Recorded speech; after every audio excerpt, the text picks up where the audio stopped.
여인이 아기를 낳으면 부모는 그 아이를 늘 주의 깊게 살피며 돌보지요. 아픈 곳은 없는지, 잘 자라고 있는지.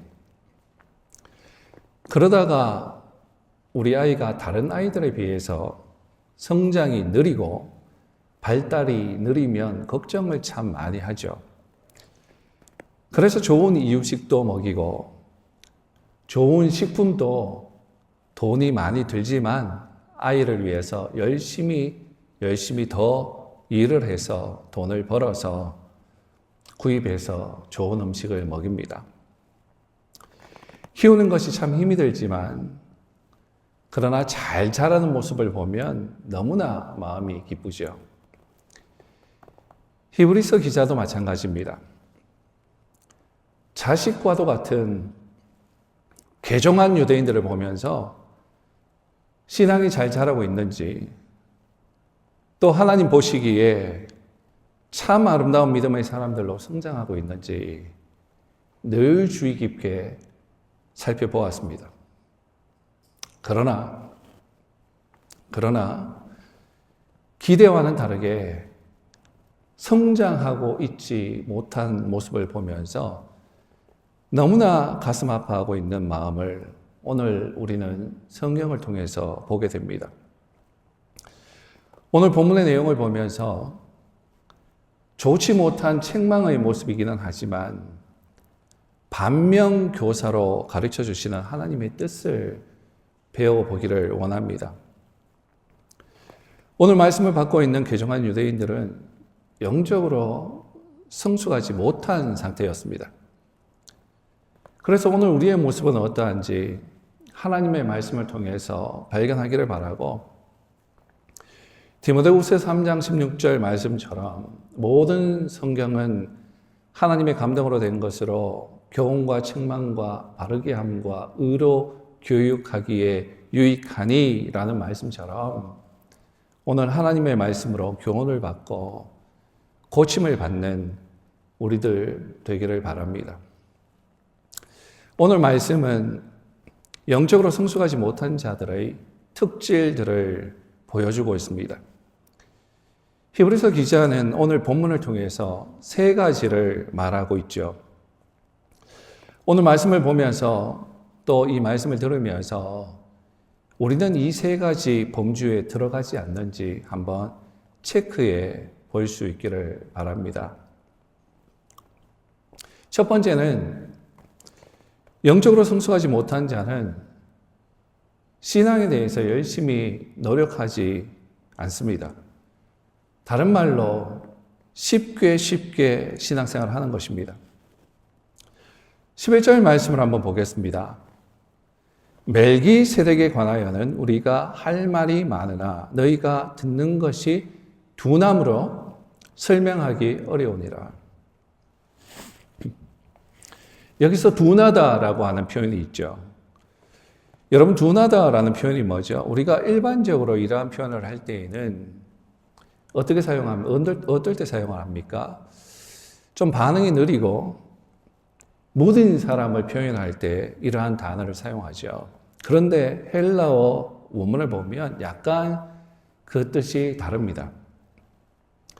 이 둔하다라고 하는 단어는 히브리서 6장 12절에서도 나옵니다. 12절 말씀 한번 볼까요? 그 밑에 보면 게으르지 아니하고 믿음과 오래 참음으로 말미암아 약속들을 기업으로 받는 자들을 본받는 자 되게 하려는 것이라. 아무리 눈을 씻고 찾아보아도 둔하다라는 표현은 없죠. 이 목사가 지금 거짓말을 하는 것인가? 그렇게 생각할 수도 있겠습니다만은, 그러나 헬라어 원문을 보면 똑같은 단어를 사용하고 있습니다. 단지 오늘날 우리들이 보는 성경을 번역을 하면서 좀 다르게 했을 뿐이죠. 오히려 12절에 나오는 번역이, 오늘 본문은 아닙니다만은 조금 전에 읽었던 이 사이드의 이 말씀 6장 12절에 나오는 번역이 헬라어 원문에 더 가깝습니다. 헬라어 원문은 노드로스라고 하는 단어를 사용하고 있죠. 그것이 어떤 단어인지 12절 여기서 여러분 한번 찾아보십시오. 어떤 단어일 것 같습니까? 그 단어는 게으르다라고 하는 단어입니다. 즉 여기서 나오는 둔하고 게으르다라고 하는 말씀은 말씀을 경청함에 우리가 하나님의 말씀을 듣는 것에 있어서 참 게으르다라고 하는 뜻입니다.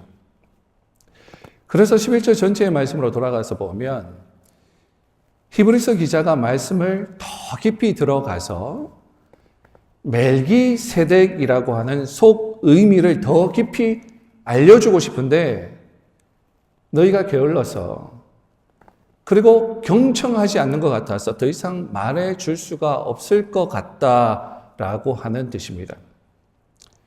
왜냐하면 더 말씀의 비밀을 이야기해 주어도 그 비밀을 속뜻을 그 비밀을 계시를 말해 주어도 들으려고도 하지도 않고 이야기해 주어도 깨닫지도 못하는 수준이니까 말할 이유가 없다라는 것이죠. 입만 아프지. 지난번 야외 예배를 가서 식사를 하면서 제 앞에 그리고 제 옆에 예슬이하고 재영이가 이렇게 대화를 하고 있었습니다. 그것을 들었어요. 물론 영어로 대화했죠. 이야기가 어떤 내용이냐면 대학 갈 때 필요한 시험이 있지 않습니까? SAT 또 ACT 그런 이야기를 했어요. 제가 그것을 듣고 있었죠. 그런데 영어로 이야기하니까 저의 영어 실력이 부족하다 보니까 집중해서 듣지 않으면 놓치게 됩니다. 여러분도 그럴 거예요. 영어 실력이 부족하면 그냥 듣고 있어도 안 들립니다. 집중해야 겨우 들리죠. 듣기는 했지만 듣지는 못하고 이해하지도 못했던 거죠. 그래서 조금 있다가 이 아이들이 대학 이야기를 하는 것 같아서 제가 예슬이한테 예슬아 SAT, ACT 준비하니? 라고 물었어요. 그랬더니 재영이가 하는 말이 아빠 내가 금방 예슬이한테 물었던 거잖아요 라고 그래요. 그러고 나니까 이 아이들이 그 얘기를 했던 것 같아요. 뭐 발음도 안 되네. ACT 뭐 그런 얘기를 했던 것 같아요.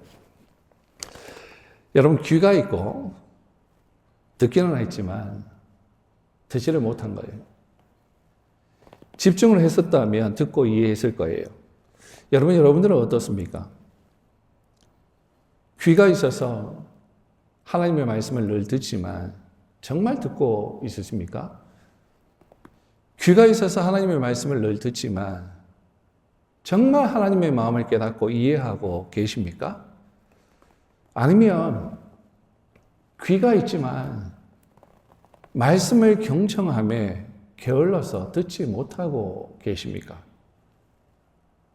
오늘 히브리서 기자는 신앙에 대해서 열심을 가지고 노력하지 않는 것에 대해서 우리에게 경고하고 있습니다. 그리고 두 번째는 영적으로 성숙하지 못한 자는 쉽게 포기합니다. 12절 말씀을 한번 보겠습니다. 때가 오래되었으므로 너희가 마땅히 선생이 되었을 터인데 너희가 다시 하나님의 말씀의 초보에 대하여 누구에게서 가르침을 받아야 할 처지이니 단단한 음식은 못 먹고 젖이나 먹어야 할 자가 되었도다. 때가 오래되었으므로 라고 하는 표현이 있죠. 여러분 이 말은 신앙생활을 오래 했다라는 말입니다. 신앙생활을 참 많이 했는데 오래 했는데 그런데 그 뒤에 나오는 말들을 보니까 이 말입니다. 너희가 신앙생활을 참 많이 오래 했는데 그럼에도 불구하고 어려움이 오니까 참 쉽게도 그리스도를 포기하는 미성숙한 상태의 모습이다라는 말이에요. 지금 대상이 누구죠? 개종한 유대인들입니다. 개종한 유대인들이 그들의 신앙이 지금 흔들리고 있어요. 그래서 히브리서 기자는 편지를 쓴 거죠. 이들의 지금 상태가 어떤가? 이들은 이전에 익숙한 상태를 포기하지 못했습니다. 이전에 몸담고 있었던 유대교와 단절하지 못했습니다.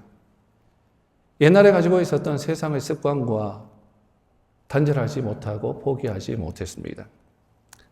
적당히 타협하고 이전의 문화에 동조하려고 하는 모습을 보였습니다. 그렇게 되면 멜기세덱, 즉 그리스도의 대제사장직을 이해할 수 없게 됩니다. 즉 깊은 진리를 이해하지 못하는 어린 수준에 머물러 있게 됩니다. 여러분, 모태신앙이 뭐죠?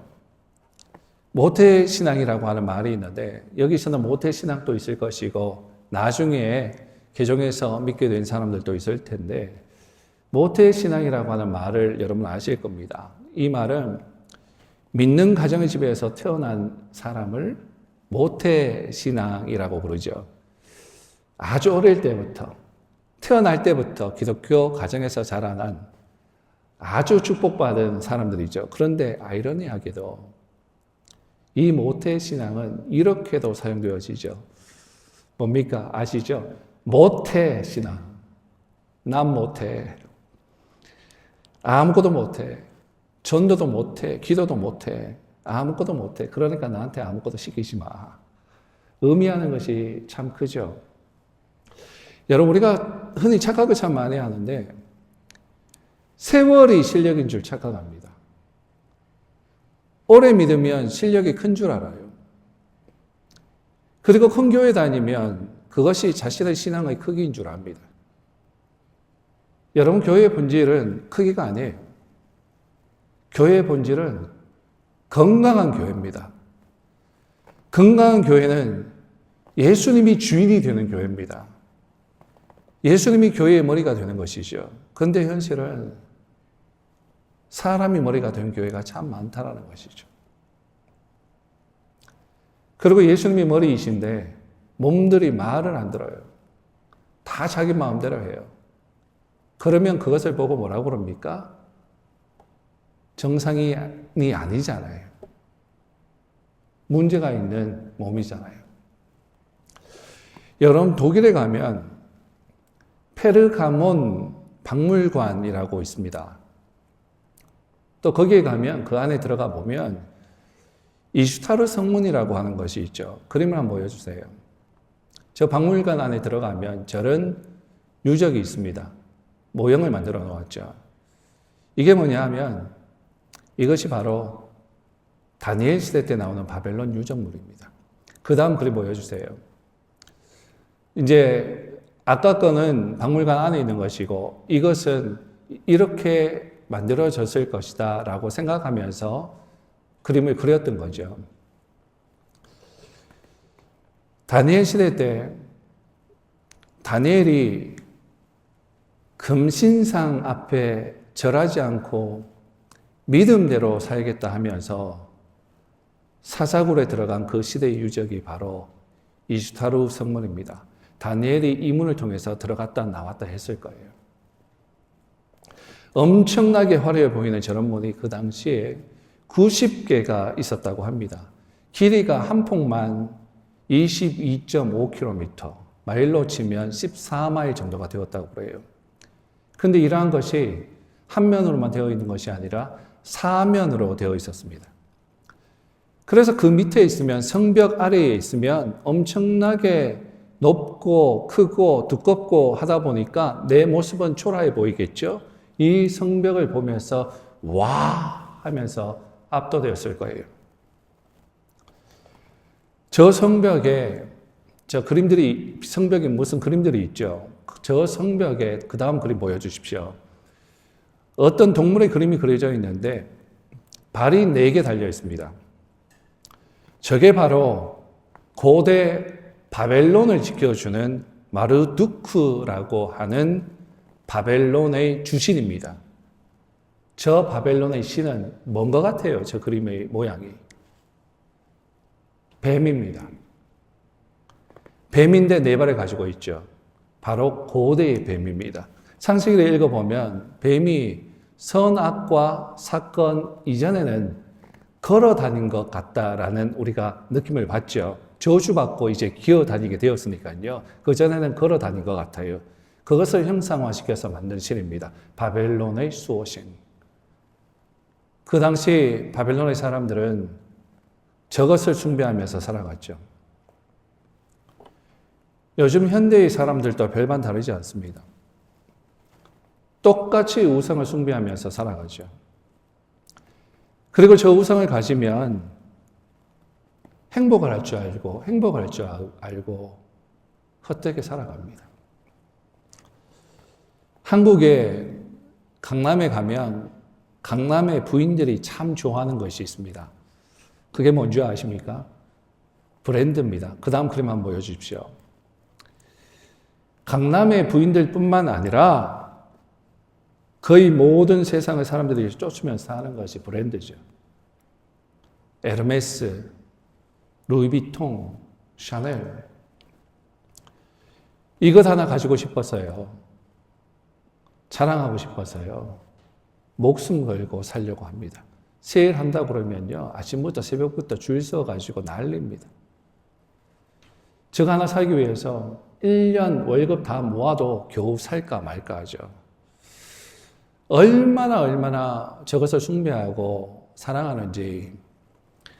얼마 전에 뉴스를 보면서 어떤 사진을 하나 보았는데 사진도 보았고 카메라 CCTV에 찍혔던 그 모습을 보았는데 이스라엘하고 하마스하고 전쟁을 했지 않습니까? 지금도 하고 있지만 그 하마스 지도자 신와르라고 하는 사람이 죽었죠. 피신을 막 했죠. 지하 땅굴로 막 도망을 갔습니다. 그때 도망을 하면서 그 아내도 함께 도망을 했는데 그 안에 그 CCTV가 딱 잡혔어요. 그것을 세상 사람들에게 보여주었는데 그 아내가 무엇을 가슴에 딱 안고 가느냐 하면 헤르메스 이 가방을 꼭 품고 그렇게 지하 동굴로 도망가는 것을 보았습니다. 한 시가 한 4천만 원 정도 된다고 해요. 그 목숨의 경각간에 있는 그러한 상황 가운데에서도 나는 이것을 포기하지 않으리라 라고 하면서 가슴에 품고 피난을 갑니다. 여러분, 그런데 이런 브랜드들 역사를 쭉 올라가면 뭔지 아십니까? 결국은 그리스 시대에 나오는 귀신들입니다. 귀신들 이름이에요. 특별히 지금 보이고 있는 헤르메스라고 같은 이런 것은 그리스 신전의 벽에 여신 벽화가 있는데 거기에서 모티브를 따 가지고 그 여신의 말, 저기 말이 있죠. 홀스가 있죠. 저 말을 그대로 따 가지고 만든 게 헤르메스 브랜드입니다. 여러분, 왜 사람들이 그런 브랜드를 좋아하고 살려고 합니까? 마귀가 속이는 거예요. 무엇을? 저 브랜드가 내 마음을 채우면 행복하겠지. 저것만 가지면 내가 행복하겠지. 근데 여러분, 막상 사보면 행복하지 않아요. 채워지지 않아요. 여러분, 우리의 마음의 정원에는 저런 것들이 아니라 예수님이 계셔야 합니다. 예수님이 안 계시면 내 안에 누가 왕이 됩니까? 내 안에 예수님이 계시지 않으면 내 안에 내가 왕이 됩니다. 왕이 되면 어떻게 되죠? 모든 사람들은 그 왕을 즐겁게 해주고 행복해 해주기 위해서 몸부림을 치죠. 내가 왕이 되어지면 모두가 나를 즐겁게 하려고 할 거예요. 이런 헛된 우상들 채우려고. 그 헛된 3,500년 전의 그 브랜드 우상들을 살려고 그렇게 사람들은 살아갑니다. 바로 그 다음 그림 보여주십시오. 이스타르 성문 아래에서 우리를 압도하는 저 우상들 아래에서 성경으로 돌아가 볼까요? 저 성벽 아래에서 다니엘은 나는 목숨을 걸고서라도 하나님을 위해서 살겠다. 내가 죽어도 좋다. 그렇게 된다고 할지라도 나는 믿음으로 살겠다라고 한 것입니다. 사랑하는 여러분, 오늘 우리도 이것을 보면서 나는 이 거대한 화려한 문명 앞에서 이 문명에 압도될 것인가? 그리고 굴복하며 살 것인가? 생각해 보아야 합니다. 이 귀한, 이 프레셔스한 그리스도 예수라고 하는 선물을 그렇게 쉽게 포기하면서 세상으로 다시 돌아갈 것인가? 한번 생각해 보아야 합니다.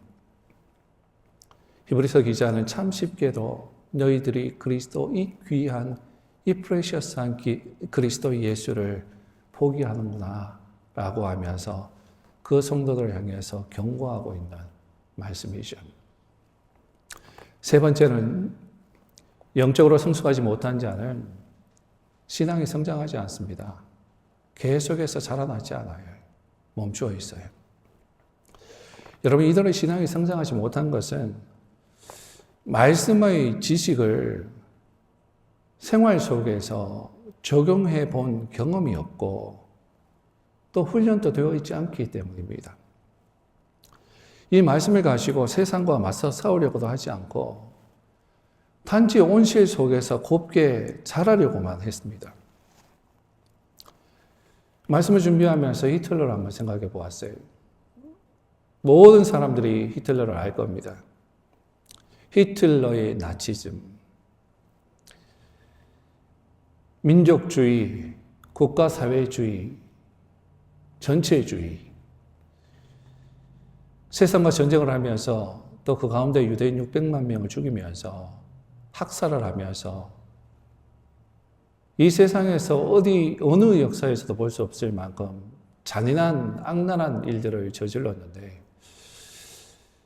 그때 독일 교회는 무엇을 했죠? 저 악랄한 짓을 하는 저 독재자 앞에서 독일 교회는 무엇을 했습니까? 독일 교회는 철저히 침묵했습니다. 침묵을 넘어서서 저 그림을 보시는 것처럼 교회의 지도자들은 히틀러에게 동조했어요. 서포트했어요. 물론 소수의 기독교 지도자들이 바른 말을 하기는 했지만 대다수의 독일 교회는 저 악에 동조하고 침묵했습니다. 현대교회는 어떨까요? 과연 현대교회는 다를까요? 현대교회도 별로 다를 바가 없어요. 비진리에 대해서 가슴 아파하지 않아요. 하나님의 영광이, 하나님의 이름이 더럽혀지는 것에 대해서 가슴 아파하지 않아요.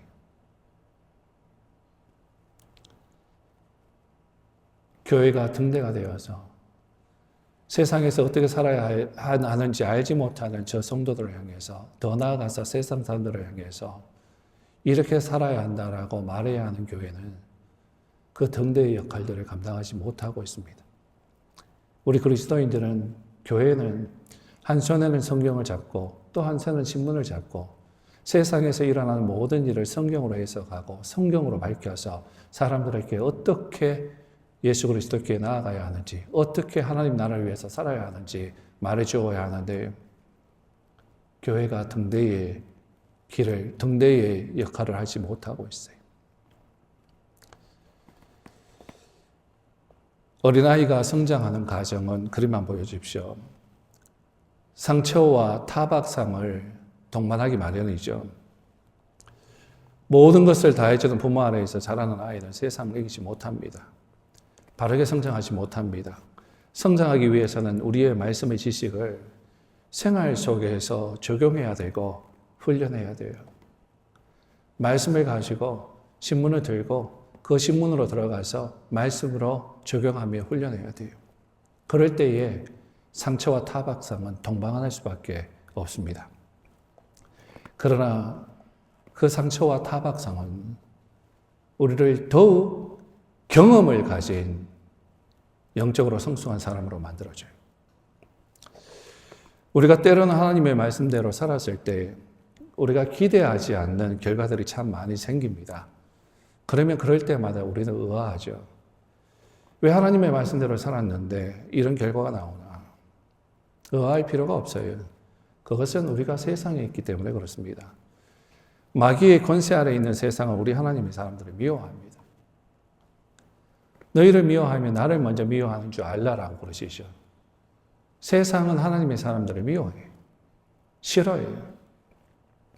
그러나 여러분, 그 마지막의 결과는 해피엔딩이 될 겁니다. 그것은 하나님께서 개런티 하시죠. 이 세상에서 보상을 주실 수도 있고 안 주신다고 할지라도 걱정 마십시오. 저 나라에서 이 세상에서 보상받지 못한 것보다 더 많은 것으로 몇 배나 더 채워주시는 것이 하나님의 개런티입니다. 그렇게 하나님이 말씀하고 있죠. 해피엔딩은 마지막이 뭐든지 잘 돼야 돼요. 옛날에 어떻게 살았는가, 옛날에 내가 어땠는데, 내가 어떤 학교 나왔는데, 내가 돈이 얼마나 많았는데, 그런 소리 할 필요 없어요. 지금 현재 내가 마지막이 잘 돼야 이기는 것입니다. 그런데 우리는 마지막이 보장되어 있잖아요. 마지막이 분명히 하나님께서 개런티해 주고 있잖아요. 여러분, 그래서 저는 타박상이 좀 와도, 상처가 좀 와도 하나님의 사람들이 말씀 가지고 세상에서 연습해 보았으면 좋겠어요. 미국 캔서스시티에서 있었던 일입니다.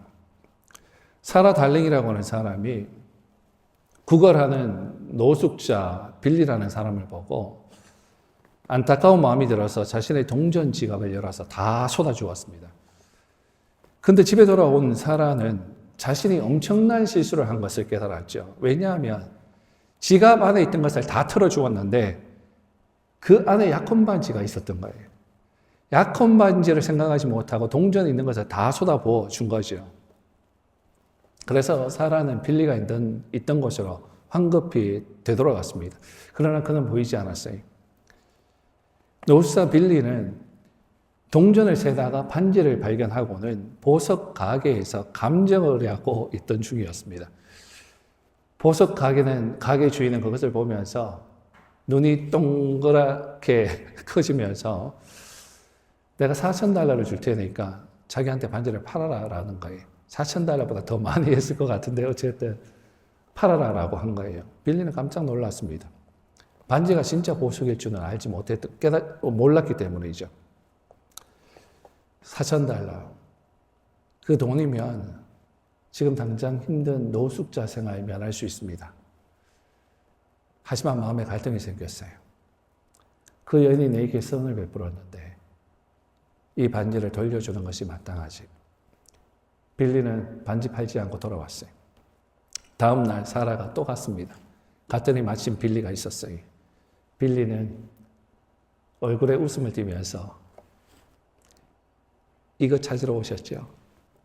그리고 돌려줍니다. 사라와 남자친구는 정직한 빌리에게 감동을 받았고 더 깊은 대화를 통해서 빌리의 아픔을 이해하게 되었답니다. 그리고 빌리를 위한 모금 활동을 하기 시작했죠. 이 감동적인 사연이 화제가 되어서 사람들의 마음을 울렸고 얼마 되지 않아서 20만 불이 넘는 거금이 모였습니다. 빌리는 그 돈으로 새로운 삶을 시작할 수 있었죠. 그뿐만 아닙니다.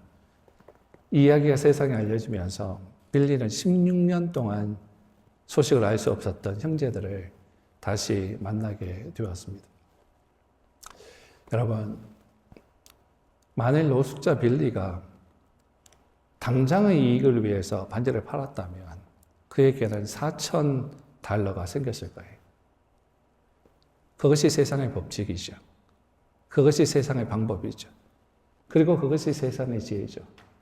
어떻게 내 손에 그냥 들어왔는데 이것을 놓친단 말입니까? 눈만 한번 질끈 감으면 $4,000가 내 손에 들어오는데 그것이 세상의 지혜예요. 그래서 사람들은 그렇게 살아요. 그러나 선의를 저버린 죄책감이 그를 항상 따라다녔을 거예요. 빌리는 쉬운 길을 선택한 것이 아니라 바른 길을 선택한 것입니다. 반지를 주인에게 돌려줌으로 인해서 자신의 인격을 지켰고 자신의 아픔을 공감해주는 사라라고 하는 친구가 생겼고 그리고 그의 선행에 감동해서 그를 후원한 수많은 사람들의 지지와 몇 배의 후원금을 얻었습니다. 그는 자신이 한 것 이상으로 큰 보상을 받았죠. 세상에 있었던 실제 일입니다만은 이런 원리는 하나님의 나라의 원리와도 똑같습니다. 하나님의 원리에 적용되는 내용들이에요. 사랑하는 여러분, 고린도후서 7장 1절 말씀 한번 보십시오. 그런즉 사랑하는 자들아, 이 약속을 가진 우리는 하나님을 두려워하는 가운데 거룩함을 온전히 이루어 육과 영의 온갖 더러운 것에서 자신을 깨끗하게 하자. 여러분, 우리는 하나님의 약속을 가진 사람들이에요. 하나님께서 우리와 약속으로 끊을래야 끊을 수 없는 하나님의 약속으로 계약을 맺은 사람들이죠. 그리고 거룩함을 이루고, 하나님 우리가 거룩하기를 원하시죠. 선택해 주셨죠. 그죠? 여러분, 성전 안에 있는 집기물들, 그런 물건들이 제사를 위해서, 하나님 위해서 사용되어지는 그런 물건들이 여러분 처음부터 거룩했습니까? 처음부터 거룩하지 않아요. 세상에서 만들어진 거예요. 똑같이 널려져 있는데 제사장이 와서 이것을 거룩하게 사용하겠다라고 선택한 거예요. 그러면 성전 안에서 거룩하게 쓰임을 받습니다. 그죠? 하나님께서 세상에서 우리 똑같이 있는데 별 것 없는 우리들 하나님께서 선택하셔서 너는 내가 거룩하게 쓰겠다. 내가 거룩하니 너희도 거룩하라. 라고 하면서 하나님 은혜 주셔서 거룩하게 사용해 주시죠.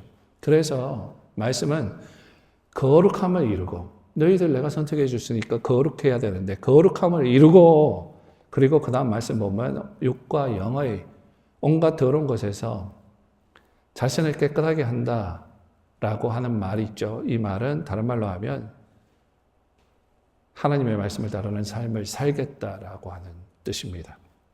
하나님의 말씀을 따르는 삶을 살겠다. 거룩하게 살겠다. 여러분, 왜 이렇게 합니까? 그것은 우리가 하나님을 두려워하기 때문이죠. 두려워한다는 것은 경외입니다. 사랑하는 여러분, 하나님의 말씀을 순종하는 삶이야말로 거룩함을 이루어 가는 것입니다. 왜 오늘 본문의 성도들은 성장이 멈추었을까요? 바로 이 거룩함을 경험하지 못했기 때문이죠. 아니, 하나님의 말씀을 삶에서 경험하려고 하지 않았기 때문이에요. 하나님의 말씀에 경청하는 것에 게으르고 쉽게 포기했기 때문이에요. 여러분, 이렇게 되면 어떤 일이 생기냐면 우리는 훈련되어지지 못합니다. 하나님의 말씀의 파워를 우리의 삶에서 전혀 경험되어지지 못합니다.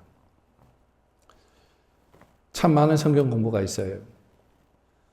그러나 우리가 알아야 하는 것은 지식의 축적이 경험이 아닙니다. 바리새인들도 참 많은 율법을 공부했고 배웠지만 하나님이 인정하지 않는 지식일 뿐이었어요. 여러분, 우리가 착각하는데 성경의 지식이 많으면 신앙이 큰 줄 알아요. 내가 은혜 받으면 말씀을 경험한 줄 알아요. 말씀을 경험한다는 것이 무언가? 누가복음 1장 34절 말씀 잠깐 한번 보겠습니다. 거기에 이런 말씀이 있죠. 마리아가 천사에게 말했습니다. 나는 남자를 알지 못하는 처녀인데 어떻게 이런 일이 있을 수 있습니까? 여러분, 이 말은 지식적인 이야기를 하는 것이 아니에요. 이 말은 경험이 없다는 얘기입니다. 말씀을 경험한다는 것은 부부가 한 몸을 이루는 경험의 수준입니다. 상처와 타박상을 두려워하지 않고 우리가 읽은 이 하나님의 말씀을 우리의 삶에서 적용하고 순종하는 것이 필요합니다. 그때 우리는 하나님의 말씀을 실제 삶 가운데에서 경험하게 되고 훈련되어서 성장하게 될 것입니다. 14절 말씀을 읽고 정리하겠습니다. 오늘 마지막 말씀이죠. 가난한 음식은 장성한 자의 것이니 그들은 지각을 사용함으로 연단을 받아 선악을 분별하는 자들이니라. 오늘 말씀의 결론은 이것입니다. 우리는 그리스도의 장성한 자들이 되어야 합니다. 라는 것이에요. 영적으로 장성한 사람들이 무엇이 있었는지, 영적으로 장성한 사람들은 무엇이 선인지 그리고 무엇이 악인지 구별할 줄 압니다. 어떻게? 훈련을 통해서. 먼저 하나님의 말씀을 많이 읽으십시오. 하나님의 말씀으로 근거가 되는 거예요. 이거 없으면 뭐 훈련, 내 마음대로 훈련하는 거고, 무엇으로 훈련한다? 말씀으로 훈련한다. 처음에 그러면 말씀을 많이 읽으셔야 돼요. 영적으로 장성한 사람들은 지속적으로 말씀을 통해서 자신을 점검하고 죄에서 떠나고 하나님의 기쁘시게 하는 행동과 생각과 태도가 무엇인지 배웁니다. 그리고 그 다음 그 말씀을 우리 삶에서 연습하십시오. 14절 말씀을 다시 보면 선악을 분별하기 위해서 지각을 사용해서 연단을 받죠. 이 연단을 받는다라고 하는 헬라어 단어는 굼나조라고 하는 단어를 사용하는데 이 단어의 뜻은 훈련하다라고 하는 뜻입니다. 영어 성경이 오히려 더 잘 번역을 했죠. 그러나 뭐 연단도 마찬가지입니다. 훈련하면 연단 받는 거죠. 그죠? 훈련하면 힘들잖아요. 괴롭잖아요. 고통이 있잖아요. 상처가 있잖아요. 그럼에도 불구하고 버티고 가는 거잖아요. 그러니까 연단이죠. 그래서 연단이나 훈련이나 똑같은 말인데, 즉 그림이 있는 것처럼 많은 연습을 통해서 자신을 훈련하는 육상 선수의 훈련이라고 하는 이미지를 사용하고 있는 것입니다. 오늘 본문에 나오는 유대인들이 장성했다면, 정말 오늘 본문의 그리스도인들이 장성했다면 그리스도를 떠나고자 하는 유혹 그 자체가, 그 생각 그 자체가 악한 것이라는 사실을 깨달았을 것입니다. 사랑하는 여러분, 우리 성도들은 하나님의 말씀을 읽음으로, 그래서 그 말씀이 우리의 반석이 되어서 우리의 양심, 우리의 지각, 그리고 우리의 지성을 훈련해서 선과 악을 구별하는 법을 소유해야 합니다. 그것이 오늘 하나님께서 우리에게 주시는 결론입니다. 이 땅에서 여러분 마지막 숨을 내쉬게 되는 순간을 생각하십시오. 늘 내가 침상에 누워서 마지막 그 한 번의 숨, 그 라스트 그 숨을 쉬는 것을 생각하며 사십시오. 안 올 것 같죠? 금방 옵니다. 정말 금방 옵니다. 저도 50 넘어서 이렇게 생각해 보니까 우리가 길게 살면